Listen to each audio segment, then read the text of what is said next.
Hey, Eric. Hi. Okay, so we might as well get started and get it over with, I guess. Thanks, Chris. All right. I would like to call to order the Finance Committee meeting of Tuesday, October 25th. It is 1:03 p.m. and we are live on a digital platform. And there are lots of us here for an exceptionally short agenda. So I'll go ahead and just call the roll. From City Council, we have myself, Liz Mealy, as well as Randy Allison and Eric Biter.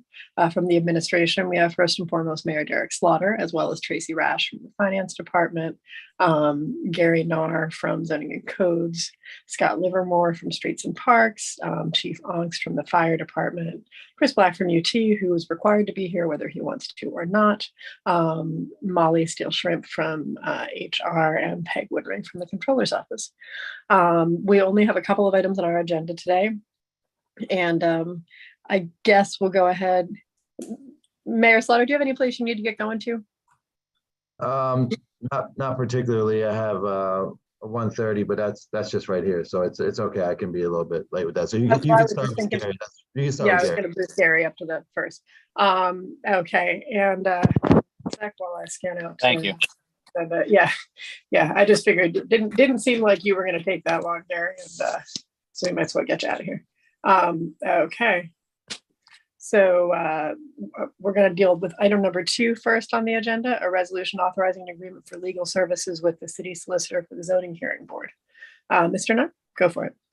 What I'm presenting you is a request for a resolution authorizing an agreement for professional services. It was between the city of Williamsport, McNerney, Page, Vandal. I'm sorry, that's from, it's McNerney, Page, Vanderlyn, and Hall for solicitor services for the zoning hearing board. Basically, this is just housekeeping. We have Fred Holland as our zoning hearing board solicitor. He had previously worked for another firm, and at this point in time now, obviously, he's with McNerney, Page, Vanderlyn, and Hall. So therefore, it's just a matter of changing from one practice to another. We're not changing any fees or anything like that. It's just housekeeping from the zoning hearing board standpoint. Sounds good. Yeah, that's what I interpreted it as, Mr. Narr. Just a quick question. I know that we did, previous to bringing on Mr. Holland, our agreement had been kind of a flat annual fee, I believe. How is this affecting the overall cost of solicitor services for the zoning hearing board? We had obviously we've had a couple of hearings that we didn't have, so we're staying on track with basically the standard as far as within the budget and everything like that. So. Okay, sounds good. I mean, we all know that costs of this nature are kind of going up across the board, no matter what city you're running. So it wasn't a surprise, but just kind of wondering if it was affecting anything. I'm glad to hear so far it's not. Randy, Eric, do you have any questions? In the resolution, it references approved in an amount not to exceed the compensation set forth in section 4, which section 4 talks about the hourly wage, 1/5. So does that cover that? In other words, it's not going, does that mean it's not going to exceed $150 an hour, or? No, and that's what it does, is basically covers the service for $150. Obviously, when he has to send out letters, or he has to basically sends out what we call finding of facts to them, obviously that changes a little bit, but it stays within that scope. So he's definitely been staying within that scope of the 150. Okay, it just seemed like there was the not to exceed amount is usually for a flat fee, I think. But in any case, I think, are you saying, Mr. Allison, that maybe it might be clearer to just say at a rate of $150 per hour for services rendered?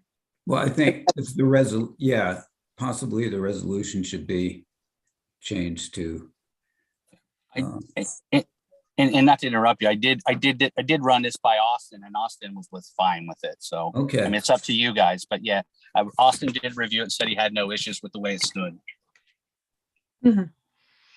My assumption with the wording would be that if Mr. Holland would be using a paralegal, we would be probably be billed at a lower rate, which is why it would say not to exceed the $150, because I would assume that would be Mr. Holland's rate.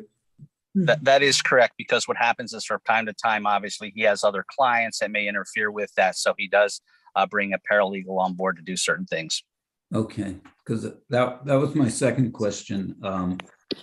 If there was a conflict of interest for some reason, so that's how that would be handled, apparently. Correct. Okay. Okay, all right. Eric, did you have any other questions? I do not. Okay, then I think that's all that we need to know. As you said, Mr. Nard, it's pretty much just a paperwork thing. So we will represent that obviously to the full body of council on Thursday. There is no reason whatsoever that we would expect that Mr. Holland would need to be there in person. Correct, guys? On Thursday night? That was going to be my question, is just because obviously we're not changing anything. There's nothing additional. And I hate to have Mr. Holland basically be on standby. Right. I don't think, I mean, it'd be one thing if there were even a question of all of it, including the questions of how much we've spent so far utilizing Mr. Holland's services are questions really more for us than for Mr. Holland. So I don't see there being a need for him to be there on Thursday. Unless Randy or Eric feels otherwise, I would say. No, I agree. Okay. All right. Tell Mr. Holland his Thursday night can continue undisturbed. I appreciate it. Thank you. Okay. Yep. Thanks, Gary. We'll see you then. All right. Thanks. Okay. Moving back up to item number 1, real quick here. Derek and Tracy, an update on the finance department and how things are going there. Sure, things are going well as we continue to update, and we're meeting still on off Tuesdays with members of the finance committee. I was unable to attend that last week, but Tracy and others were there, administration with council, and from my understanding, that went very well. And so we are working through. Of course, Derek, neither you nor I was there. Of course, it went well. It was truly, but Tracy is here, so we're reconciling, working through all the budget items, and we're just about there. But I'll turn it over to Tracy and let her talk about what she's doing on that. Sure. So the past 12 weeks, we got most of the bank accounts reconciled up to date. Actually, September is reconciled, so we're really excited about that. There are a number of accounts, specifically with respect to RVTA, that haven't been reconciled yet. I just haven't prioritized those over getting the budget prepared for you guys. So this morning I finished updating the preliminary budget worksheets for every department, and those will go out today. I've met with a few of the departments in the interim, but I'm going to schedule meetings with all of them to be able to pull together the budget for you coming up. The numbers have been reconciled through September, but I want to again preface it with I have not looked at other funds. So I have even today found costs that are kind of abandoned in other funds that need to be funded somehow. So the numbers are as good as I can get for these spreadsheets. We continue to work towards trying to pull together accounting software in terms of scheduling software for police and fire, payroll for both current employees and retirees, and then the accounting package. We're currently on hold, waiting for M&T to get back to us to see if they can pay the retirees so that can be taken off of finance's hands. Right, for the pension checks, yes. Anything else? Wells Fargo at this point was unable. Yeah, Wells, we asked Wells Fargo if they could take over the administration of the retiree checks, and they do not provide that service. So that's why I went to M&T. I know they do it for the city of Harrisburg, so I was hoping they could do it for us and take that piece away. The payroll company that the team that was looking at payroll companies, that payroll company can't handle the pensioners and the 1099-Rs. So we're trying to find another avenue for that piece before we come to council with any recommendations. Okay. Got it. So we are still thinking that what we're looking at is finance software and then out of housing, outsourcing payroll in 2 separate chunks at this point. Correct. I mean, we could go, there was one company that could do both, but it was $7,000 a year more than the other company. So I want to make sure that we do our due diligence and look at other avenues before making a solid recommendation. Got it. So if M&T were to come in more than $7,000 a year to administer that, then we would have our answer in terms of what was most cost effective. Got it. Right. I mean, yes, but that's oversimplified in terms of like how to compare the cost proposals. But yes, like we would look at it in total and make sure that we're making the best financial decision for the city. Yeah. Right. Yeah. Sounds good. Yeah, no, I think that it sounds as though, and in terms of the other financial software, we're still looking at 18 months out for being able to implement any kind of change in software. 18 months from the date of city council approval. Yes. So that's why we're trying We're trying to get this payroll piece taken care of so that we can tell the software company we're ready to go, because their payroll piece was like $70,000 just for implementation. So I want to get that off the table. We're not even talking about that. And HR, like the payroll companies, the outsourced payroll companies, HR pieces better than the GL software. Got it. So, yeah. Okay, so there are a number of moving pieces, but basically what you're telling me is we can't come forward with any package until we establish what we're doing with payroll. Right. And then you think that you have the rest of the package ready to go once we establish what we're doing with payroll.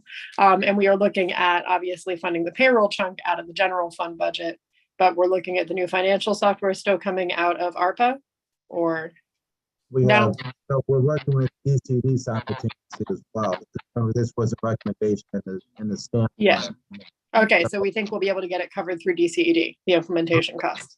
At least a large portion of it, because it's 70%. So DCD, as part of that financial strategic plan, was a 70-30. It could potentially be more, but we're literally working with them right now. But it's the same thing. So we can't take anything to them right now. As soon as we hear back from M&T, then that will give us our final answer. But DCD has been along every step of the way. So they know where we are and they're ready to move forward as soon as we get this answer on Got it. And we're also, I mean, that this is all being coordinated so that we can't purchase any of this before DCD approval either. So That was what I was wondering. But DCED approval won't be unreasonably long. Correct. Okay, got it. So we're trying to pull in the fire scheduling piece, the payroll piece, and the GL piece so that we're getting our maximum dollars Right. from DCD. Good. Right, because the thing with DCD, it could not be retroactive. So we can't do this and then go back to them and say, hey, we did this recommendation. Can we get your piece of the funding? So that's why we have to have all of our ducks in a row and make sure DCD gets the approval first. That way, then we'll move forward. But it should not be long and hard. Like I said, we've been with them every step of the way. They know where we are. And once we're ready to move, their approval should be relatively quick, and then we can get it to council. Good. And then the next question, I suppose, is, are we looking, I know that there was a shared hire between the Treasurer's Department and the Finance Department. Have we been successful in finding out anyone there at this point? I don't even think it's been advertised yet. There is some, we're being very careful in terms of job description and how that position is laid out within the city, going through Jill Nagy. Is that right? Is that name right? Jill Nagy, to make sure that the job duties are appropriate, because we believe this is considered a non-union position. And so we're just trying to make sure that it's done appropriately so that the city is protected. Okay. And then likewise, we obviously need at least another hire or so in the Finance Department, if not more.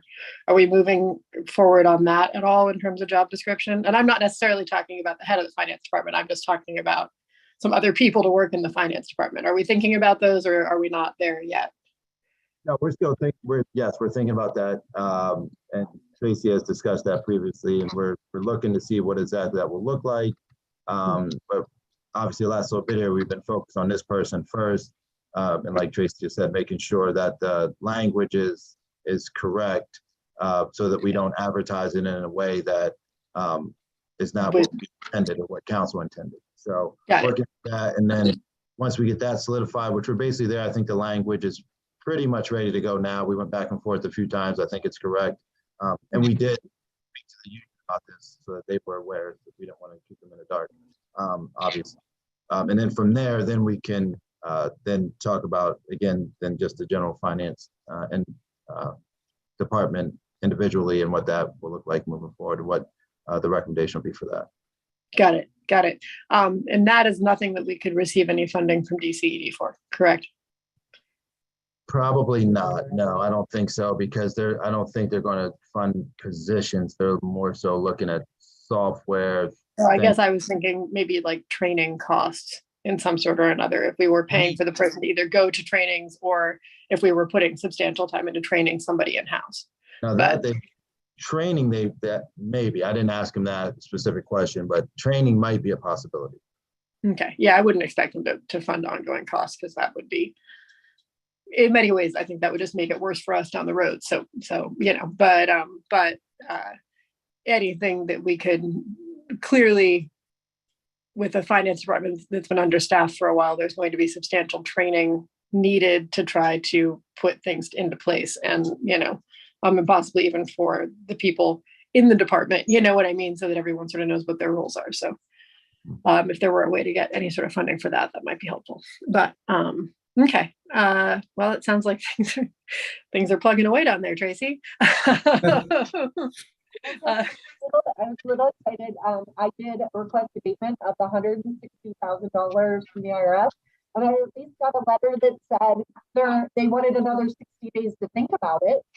So that was exciting to me that we at least got them thinking about it. So I'll be sure to let you know when I get a conclusion on it. But that's where I just got that letter last week. And we've got another 60 days, which takes us to like the end of the year. So it could be like a Christmas present. Yes. Hopefully. Anyway, Randy, Eric, what questions do you have? I'm just trying to assimilate everything I've heard so far, so I don't have any more questions. Okay. Anything from you, Eric? Tracy, if we could, on Thursday, if the mayor could just give us an update on where we're at with your contract and the dollar value that we're up to with it, and billing and so on, so that way we make sure we're following the amendment we made to our ordinance when we voted on that contract. Mm-hmm. I'll do that. Thank you so much. Okay. Yeah, I think that should take care of it, as long as we sort of know where we're at, both in terms of the current costs of staffing the department, and then we know we're making progress in other areas.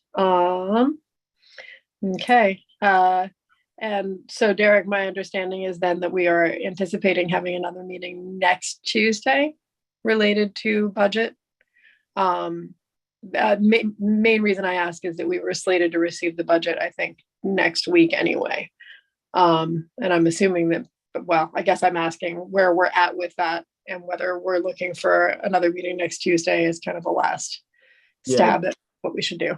Sure, we can have one next Tuesday. That's fine. And I know they talked about that last week, and Tracy let them know we're going to try our hardest to get it to you all by the November 3rd council meeting. We're hopeful to hit that, and we're just going to have to see as Tracy finishes up these last bit of reconciliations and everything, and you know, as we finalize it. So the goal is, yes, to have it to you all by then, or as soon as possible thereafter. But yes, we can meet again on Tuesday, and any final items, you know, we can discuss that. Got it.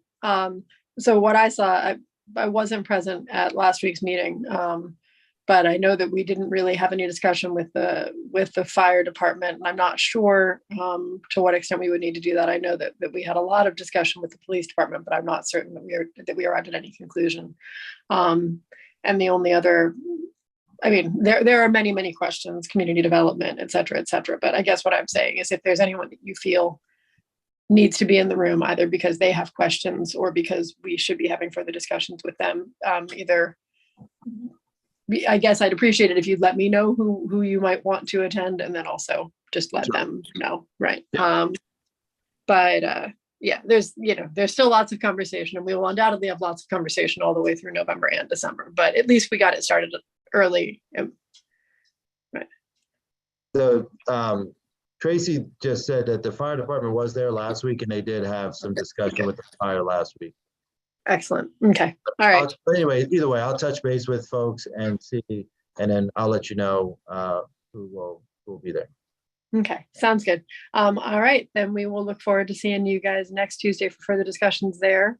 If we've concluded the update on the finance department, that leaves us at item number 3 on the agenda, which is any related items. Does anyone have anything else they'd like to bring up? I do not. Okay. Guys, this is definitely, don't wave at me, like speak now or forever hold your peace. So if nobody's got anything else to add, then I would take a motion to adjourn. So move. Okay. Second. All in favor? Aye. Okay.